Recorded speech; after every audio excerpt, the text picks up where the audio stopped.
Few things say big quite like a skyscraper. While structures like bridges and dams are physically larger, the abundance, proximity and presence of skyscrapers in our everyday lives is a near constant reminder of just how small we really are. Skyscrapers are mainly built to add much needed space to cities and urban areas, so it seems amiss that our standard for ranking them is based almost exclusively on height, when that doesn't explain just how big they really are or how much space they offer. To better appreciate the immense scale of these structures, we've compared the gross floor area of some of the world's tallest buildings, with easily relatable references and to one another, revealing that taller doesn't necessarily mean bigger. Forget what you've been told, we're here to prove once and for all that size really does matter.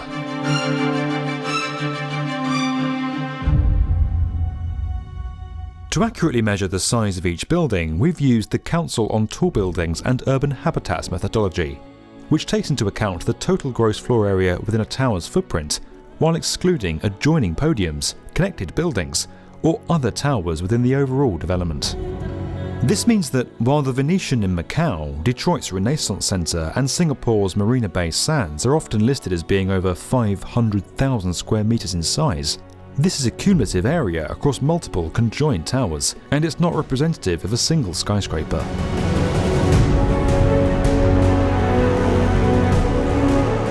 Beginning with what's arguably our planet's most recognisable skyscraper, the Empire State Building was a true titan of its time when it took the title of World's Tallest Building in 1931.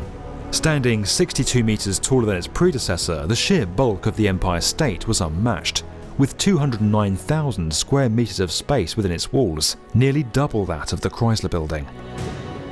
Adding more than 29 football pitches of space to Manhattan's real estate market, the Empire State Building contains a floor area equivalent to that bound by 33rd and 42nd Street, between 5th and 6th Avenue.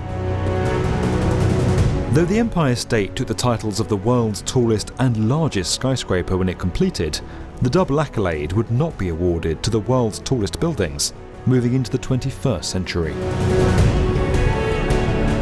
Undeniably the tallest structure ever built by man, few skyscrapers better illustrate the disparity between height and overall size than the world's current tallest building, Dubai's 828-metre Burj Khalifa. Easily eclipsing all others in terms of height, the building's three-wing layout and stepped-back profile used to disrupt wind loads and make its extreme height possible came at the expense of overall floor area. While the 309,500 square metres of space within the Burj is enough to park 18,531 cars, in terms of area it comes in well behind the world's second and even third tallest skyscrapers, with Shanghai Tower and the Macca Royal Clock Tower containing 420,000 and 310,000 square metres of space respectively. In fact, when ranking the world's largest skyscrapers based on their gross floor area, the Burj Khalifa doesn't even crack the top 10.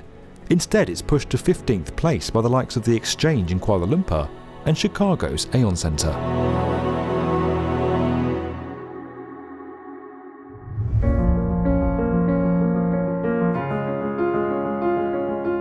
With so much attention being paid to the super slender skyscrapers rising along New York's Billionaires' Row in recent years, a true behemoth of the Big Apple has managed to seemingly sneak onto the skyline relatively unnoticed. Taking the title of the largest skyscraper in New York City from One World Trade Center by more than 36,000 square meters, 30 Hudson Yards contains more space than Central Park Tower, 111 W57, 432 Park Avenue, 53 W53 and 157 combined.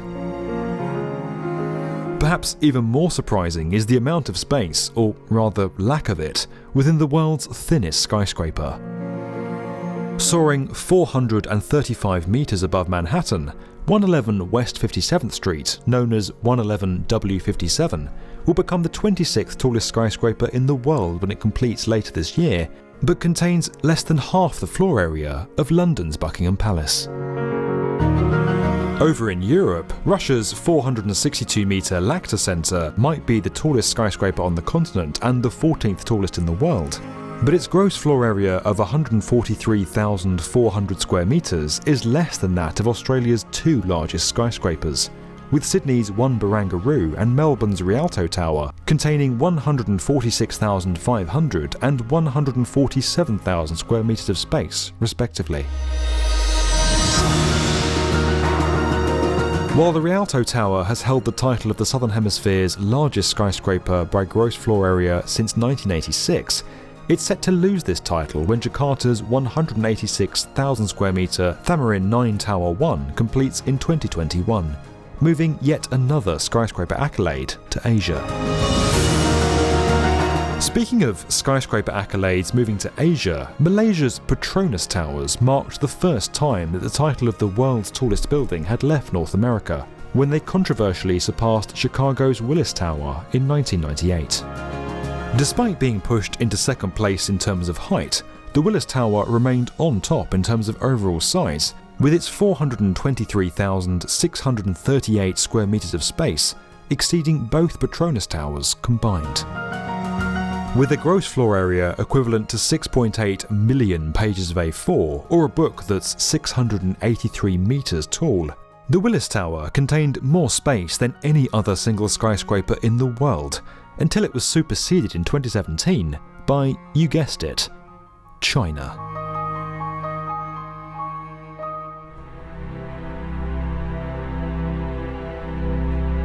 While China's never laid claim to the title of the world's tallest building, it's now home to the world's largest skyscraper.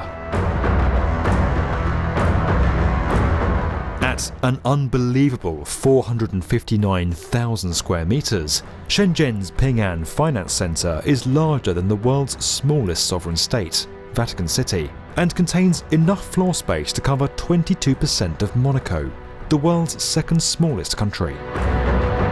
But for all their size, the world's largest skyscrapers pale in comparison to some of the very largest buildings.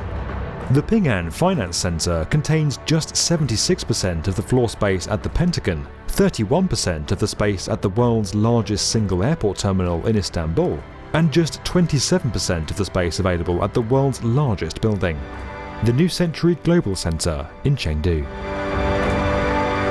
So the next time someone brags about how tall their skyscraper is, just remind them that it's all about area and what you do with it, not height.